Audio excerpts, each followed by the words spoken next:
All right, here we go.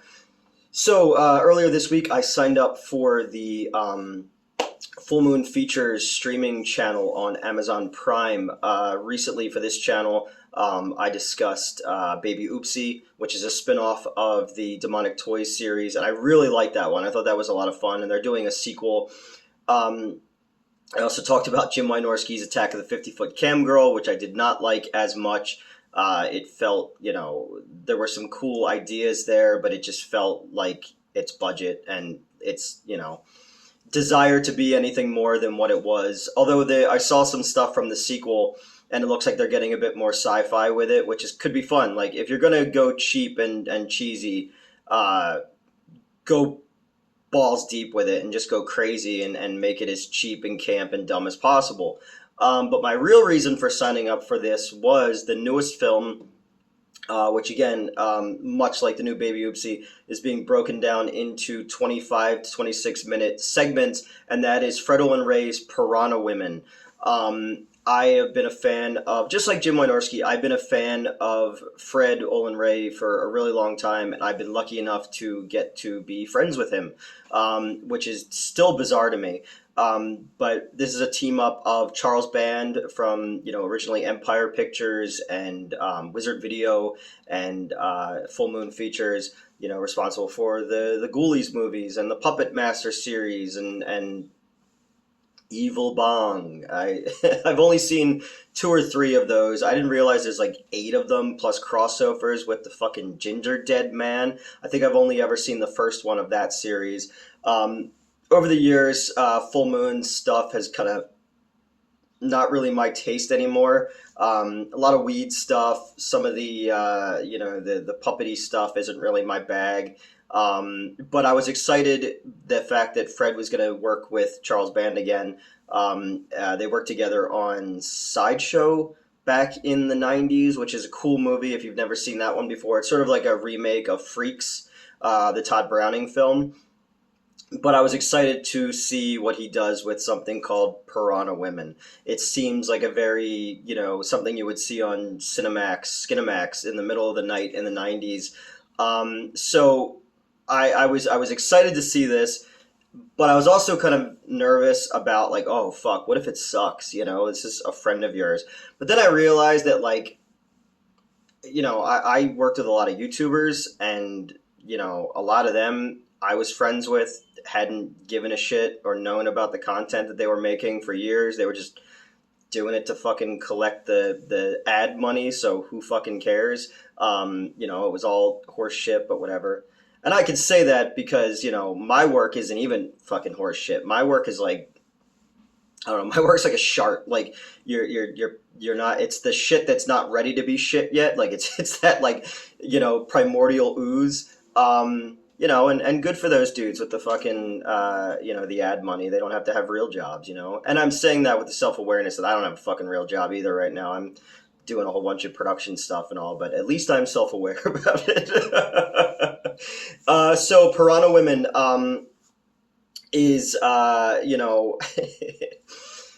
it's the story of a woman who gets an experimental treatment for, I'm assuming, some kind of cancer by a crazed doctor who's using piranha DNA because, I guess they're going off the Deep Blue Sea version of science where sharks can't get cancer or Alzheimer's disease.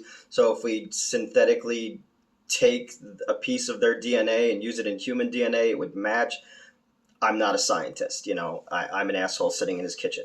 So the movie starts with this dude in a bar having a drink, and this beautiful woman comes up to him, and she's like, "Oh, you should come back to my place." And he's like, "Okay, yeah, sure."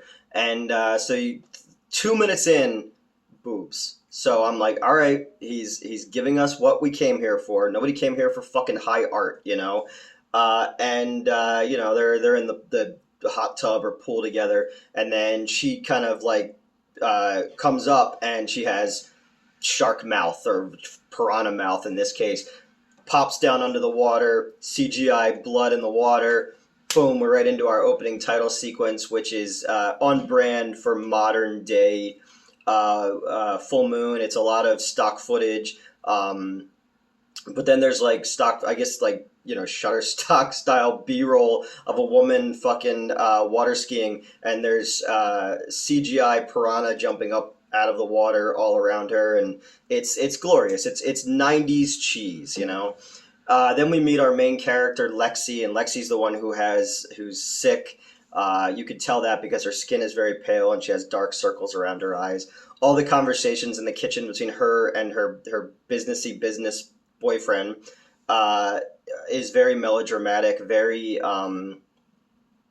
very Hallmark in its music and in its blocking, and it's also kind of like thing about Fred is Fred started in the '70s in the exploitation game with The Alien Dead, and then moved to LA and started doing kind of like West Coast exploitation, Hollywood chainsaw hookers and scalps and stuff like that, and then moved into sci-fi, moved into crime movies, moved into action movies, moved into erotica.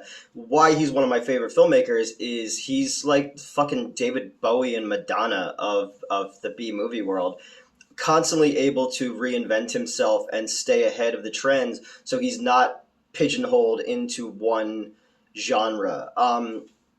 And of late, over the last few years, he's done a lot of movies for the Hallmark Network. He's done a lot of movies for Oprah Winfrey, for Tyler Perry. So like, you can't say like, oh, he's this fucking guy that nobody gives a shit about. He's a working fucking filmmaker who's done more than a lot of people who are going to shit talk, him ever will. So fuck you, And to team up with Charles Band in this one, because Full Moon is having a resurgence. I was having a conversation with Len Kabaczynski recently about kind of being excited about the direction they're going to be going in. And he was like, I don't know, they haven't really done anything since the '90s, and I'm becoming a glass half full person, where I used to be like a cat wanting to just not glass half full, not glass half empty. I just want to knock the glass off the table.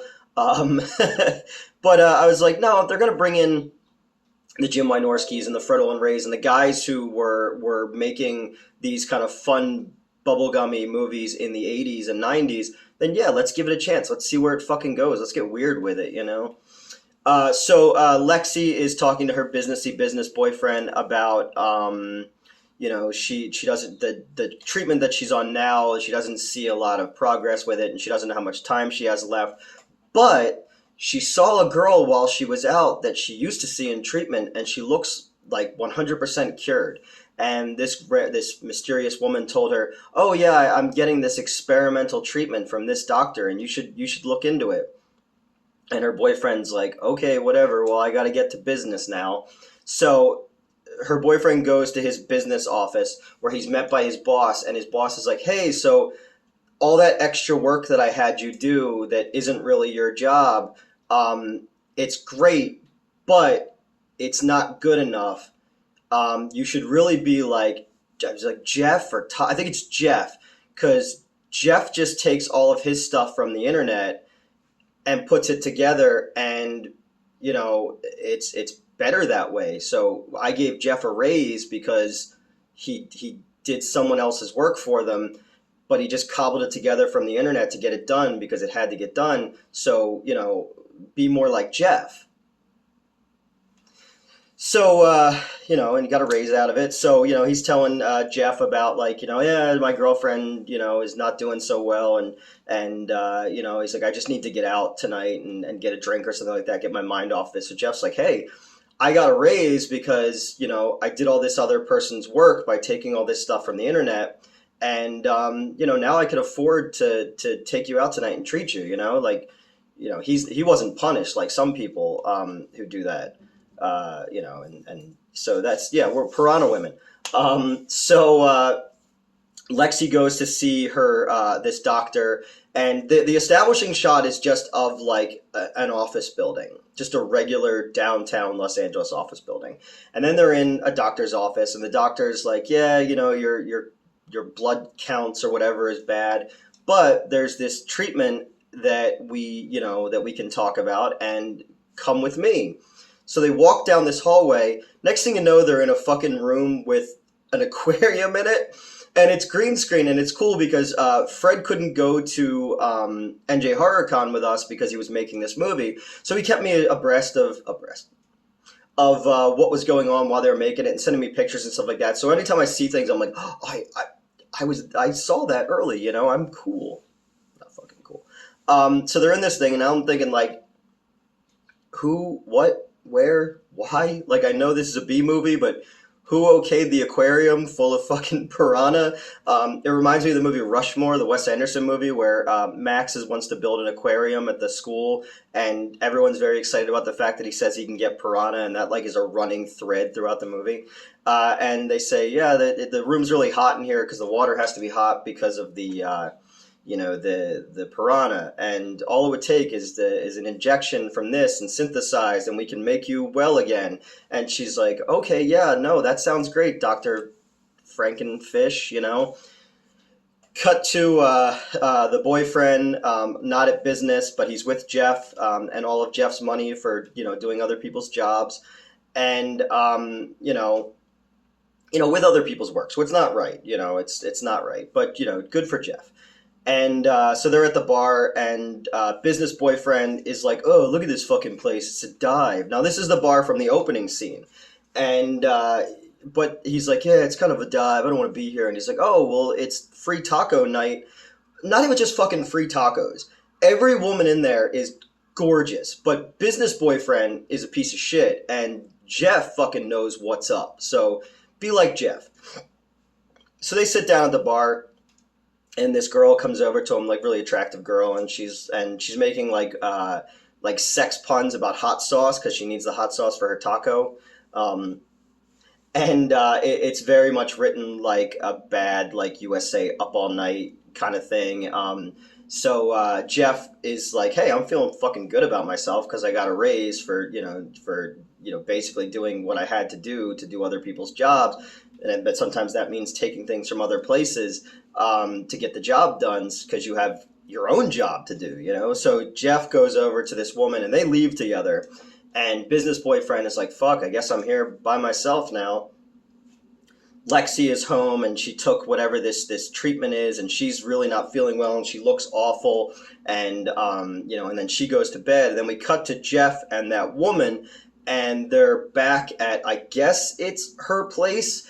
And they're kind of like making out and stuff like that. But then they go into the pool room from the opening scene, and he's like, "Wow, it's really hot in here." And she's like, "Yeah, I like the water hot," and blah blah blah blah blah. So they start making out. Then this is the scene where I went, "All right, I'm in. You got me," because I was melodramatic. Not the best acting, not the best blocking, but I know exactly what this is supposed to be, so I'm going with it. Then fucking second girl. Shark mouth, fucking piranha teeth boobs, and I'm in. I'm fucking in at this point because the piranha teeth boobs are like little CGI ones, and they're like ripping up his flesh. So I had a good laugh at that because that's the kind of dumb shit that I would write, in order to go like, what the fuck could I put into an exploitation movie that somebody who's watching this kind of garbage, who gets the joke, would like, and that did it for me. And I guess we see now why I totally left out the two cops who are kind of investigating this thing. They found one dude and his chest was all ripped up and stuff like that. And the one cop goes, well, maybe he got eaten by a shark, but then he ran up on shore. And then the other one goes, what if it was a propeller blade, which is right out of Jaws. Oh, and also this movie takes place in Antonio Bay, which is from fucking The Fog, so it's a nice little bit of in-world there. So that dude is eaten to death, and the first episode ends right there. And I was like, look, I know exactly what this is, and I'm fucking with it. So, Fred, good job, man. I'm excited to see where this goes. It's like I keep saying in videos, it's a good time to be in the world of schlock. There's a resurgence of high concept, low brow entertainment, with fun stories. It's not just tits and gore. There's actually like a fucking they're actually working on a 50s B movie style logic here, which is always what I try to do too.